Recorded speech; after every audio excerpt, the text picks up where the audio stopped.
ترکوں اور عربوں کے تعلقات پہلی صدی ہجری میں خلیفہ ولید اول کے عہد خلافت سے شروع ہو گئے تھے، جب قتیبہ بن مسلم نے بخارا، سمرقند، خوارزم، فرغانہ، تاشقند اور کاشغر کے ترکی علاقے فتح کر کے وہاں اسلامی حکومت قائم کی تھی، لیکن ان فتوحات کا اثر ترکوں کے قبول اسلام پر بہت ہی کم پڑا اور وہ بدستور بت پرستی پر قائم رہے۔ البتہ سمرقند میں قتیبہ بن مسلم کی بت شکنی نے بت پرستی کا خاتمہ بھی کر دیا تھا۔ جب قتیبہ بن مسلم وہاں پہنچے تو انہیں بہت سارے بت خانے نظر آئے، جن کی نسبت عام طور پر یہ یقین کیا جاتا تھا کہ ان کے ساتھ بے ادبی کرنے والا فوراً ہی ہلاک ہو جائے گا۔ جب قتیبہ بن مسلم نے ان بت خانوں میں آگ لگا دی مگر ان پر کوئی آنچ بھی نہ آئی تو یہ دیکھ کر بہت سارے بت پرستوں نے اسلام قبول کر دیا۔ اس کے بعد خلیفہ حضرت عمر بن عبد العزیز نے اپنے مختصر سے عہد خلافت میں اشاعت اسلام کی خاص طور پر کوشش کی۔ انہوں نے ماوراء النہر کے ترک سرداروں کو بھی اسلام کی دعوت دی اور ان میں سے بعد نے اسلام قبول بھی کر لیا۔ پھر عبداللہ بن معمر اشکری کو دعوت اسلام کے لیے ماوراء النہر کی طرف بھیجا گیا اور وہاں کے بعد قبیلے مسلمان ہو گئے۔ اس کے بعد خلیفہ حشام کے عہد خلافت میں ابو سعیدہ کی تبلیغ سے ماوراء النہر کے لوگ کثرت سے اسلام میں داخل ہوئے۔ سمرقند، بخارا اور اس کے آس پاس کے علاقوں سے جزیہ اور خراج کی رقمیں بیت المال میں بغداد آیا کرتی تھیں۔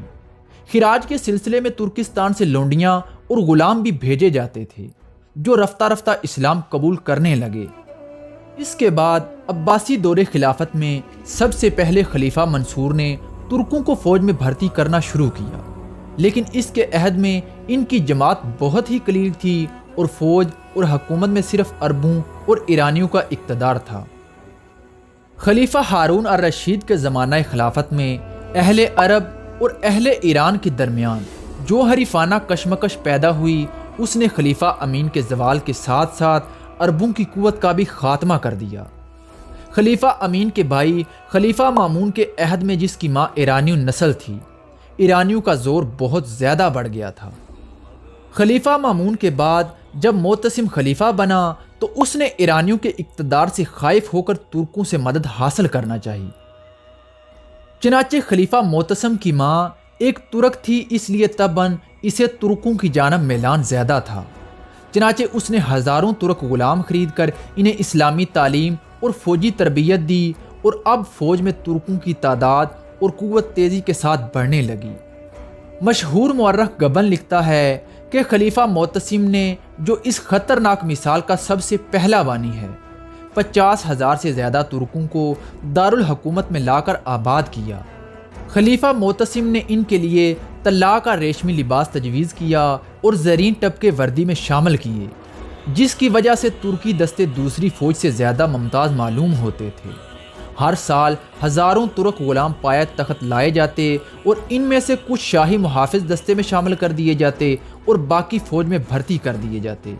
جو اپنی قابلیت میں زیادہ ممتاز ہوتے تھے وہ فوج کے سپہ سالار بھی مقرر کر دیے جاتے تھے۔ جیسے جیسے ترکوں کی قوت فوج میں بڑھتی گئی، عربی دستے کم ہوتے چلے گئے۔ ترکوں کو چونکہ خلیفہ کی خاص سرپرستی حاصل تھی، جس کی وجہ سے وہ کسی کی بھی پرواہ نہیں کرتے تھے اور بغداد کی سڑکوں پر بے تحاشا گھوڑے دوڑایا کرتے تھے، جس کی وجہ سے اکثر عورتیں اور بچے ٹکرا کر زخمی ہو جاتے تھے اور بعض اوقات ان میں سے کچھ مر بھی جایا کرتے تھے۔ اس لیے بغداد کے باشندے ان کے مظالم سے بہت جلد عاجز آ گئے۔ جب خلیفہ معتصم کے پاس ترکوں کی شکایات کثرت سے آنے لگیں تو اس نے فیصلہ کیا کہ ترکوں کے لیے بغداد سے باہر ایک فوجی چھاونی بنائی جائے۔ اس غرض کے لیے خلیفہ نے سامرا کا مقام پسند کیا، جو بغداد سے تقریباً 60 میل کے فاصلے پر واقع تھا۔ یہ مقام خلیفہ کو اس قدر پسند آیا کہ اس نے اس کا نام بدل کر سرمن رائے رکھ دیا اور عباسی خلافت کا دارالحکومت بغداد سے سامرا میں منتقل کر دیا۔ معتصم کی ترک نوازی کی وجہ سے رفتہ رفتہ ترکی شہزادے اور امراء بھی ترکستان سے آ کر سامرا میں آباد ہونے لگے، جن میں بعد بت پرست اور بعد آتش پرست تھے اور بعد میں مسلمان ہو گئے تھے۔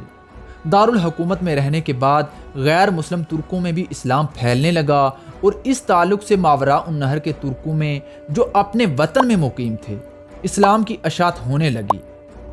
ترک سرداروں کے اسلام قبول کر لینے سے ان کے جرگے اور قبیلے بھی اسلام میں داخل ہونے لگے۔